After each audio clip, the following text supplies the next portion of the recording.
Hola mis queridos amigos, nuevamente con ustedes, su doctor Maximiliano Moreno, para hablarles acerca de la medicina rural ecuatoriana, que es aquella medicina en la que se combinan los avances científicos técnicos de la medicina occidental y científica con los recursos propios del medio, que pueden ser el clima, el aire, las plantas medicinales, los alimentos, los saberes ancestrales.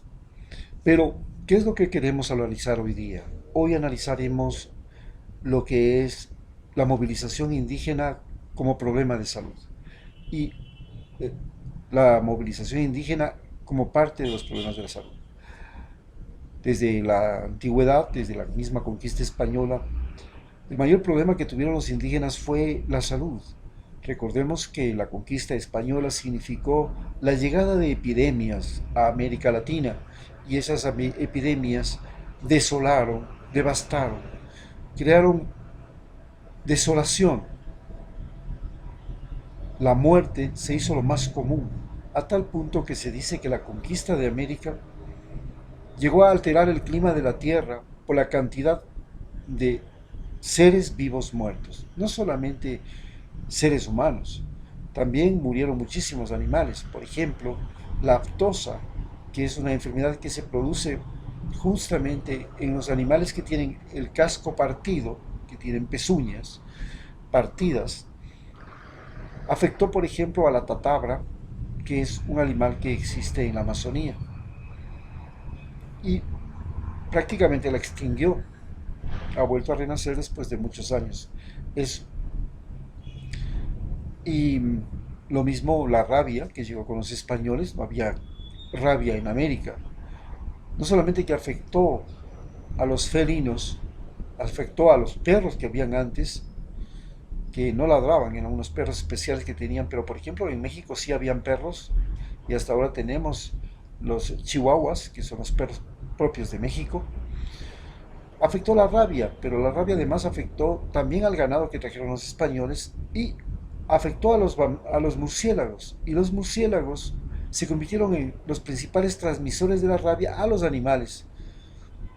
Es decir, que el murciélago mordía a la vaca, mordía al ser humano, mordía al perro que tenía rabia, luego mordía a la vaca, luego mordía al tigre, luego mordía a otro animal que comía, que podía transmitir la rabia y se propagó la rabia por América Latina. La viruela, el sarampión, la tosferina, todo eso llegó a desolar, a matar. Acordémonos que se dice que el padre de Atahualpa, Huayna Cápac, posiblemente murió justamente de sarampión, se dice, pero lo más probable que pudo haber sido es la viruela. La viruela era una peste que asoló a Europa y justo antes de que lleguen a América la peste bubónica, se convirtió y desoló toda Asia y toda África, convirtiendo al planeta Tierra en una devastación terrible de seres humanos. Se habla de que el 30% de la población humana del planeta Tierra, en ese momento Asia, África y Europa, fue devastada por esta peste. Y la peste bubónica también llegó a América con la rata, con las embarcaciones. Aquí existían ratas, pero no existía la rata gris que llegó con la peste bubónica. Y así se propagaron muchísimas enfermedades y algunas de ellas, como por ejemplo la malaria, sigue siendo hasta hoy un gran problema de salud mundial. Dentro de las enfermedades transmisibles sigue siendo una de las enfermedades transmisibles por vector más importantes del mundo, porque la malaria sigue matando en África y en casos, por ejemplo, de SIDA. El SIDA sabemos que no mata, sino que reduce las defensas. En países como América Latina y África, la gente no muere por SIDA, muere por malaria o muere por tuberculosis. La tuberculosis también fue otra enfermedad que se propagó desde Europa a América y esta llegó a devastar América y el mundo y hasta ahora es el mayor problema porque existe una nueva tuberculosis que es resistente a los antibióticos. La gonorrea, que también trajeron los españoles, igual que la sífilis, se ha convertido ahora en una enfermedad que asola los campos porque hay una nueva gonorrea que es resistente a los antibióticos. Se originó en Japón y ahora se está propagando por todo el mundo. No se diga otras enfermedades que ya llegaron con vectores y más modernos como el dengue, la chikungunya, el Zika, que son enfermedades que han afectado a los campesinos en las últimas décadas y que se le culpa de todo a la Aedes aegypti. Pero anteriormente también llegó la fiebre amarilla, y la fiebre amarilla llegó a ser tan importante y tan difícil de manejar que el canal de Panamá fue prácticamente dejó de construirlo el mismo ingeniero que construyó el canal de Suez, que era francés, porque la malaria y la fiebre amarilla acabaron con sus trabajadores.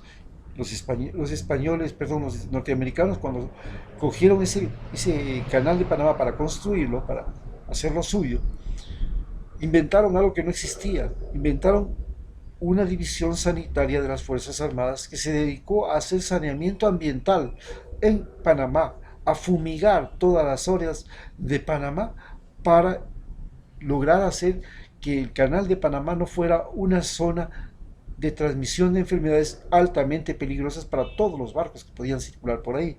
Pero no consiguieron eso, sino hasta que enviaron en 1914, 1917, justamente cuando estábamos en la revolución de Carlos Concha, a Isidoro Noguchi y una misión científica que traía la misión que traía el grupo Rockefeller. Acordémonos que Rockefeller era el más grande magnate de los Estados Unidos en ese momento y le interesaba la comunicación por el canal de Panamá.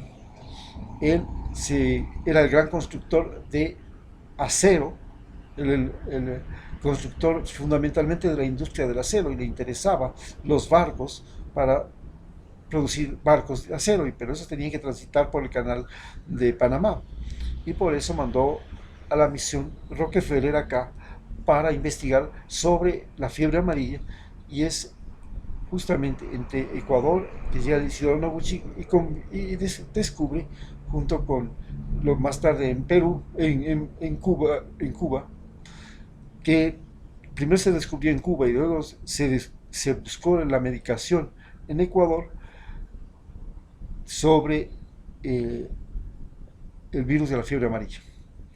Entonces, al saber y analizar esto, entendemos que los campos han sido lugares donde las enfermedades se han ensañado más que en ninguna otra parte.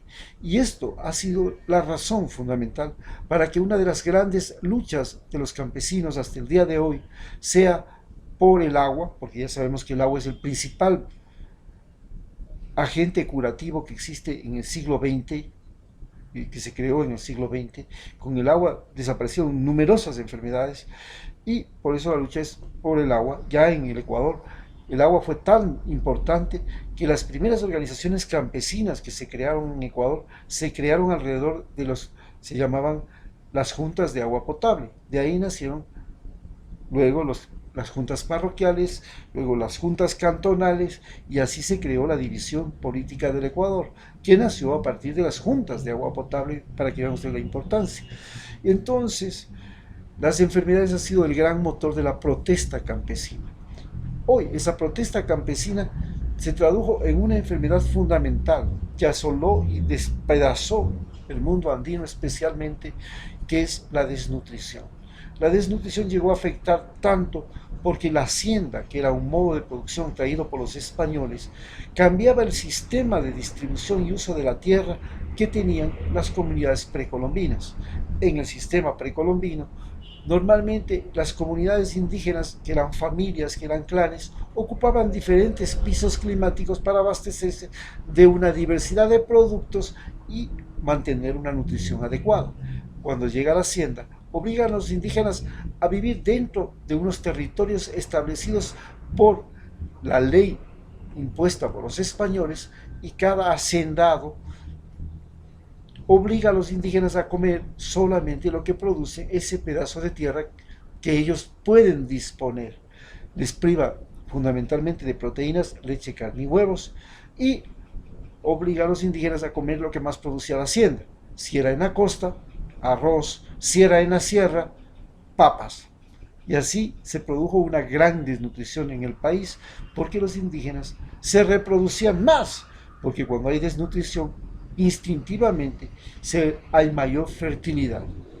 Y así llegamos a tener toda una población desnutrida, y hasta el día de hoy el gran problema de Ecuador es que hay provincias como la provincia de Manabí, la provincia de Santa Elena, por ejemplo, la provincia de Esmeraldas en la costa, las provincias de Chimborazo, Cotopaxi, Bolívar, Cañar, en la sierra, y se está extendiendo hacia las provincias del Napo la desnutrición en un promedio superior al 20% de la población. O sea, un quinto de la población es desnutrido.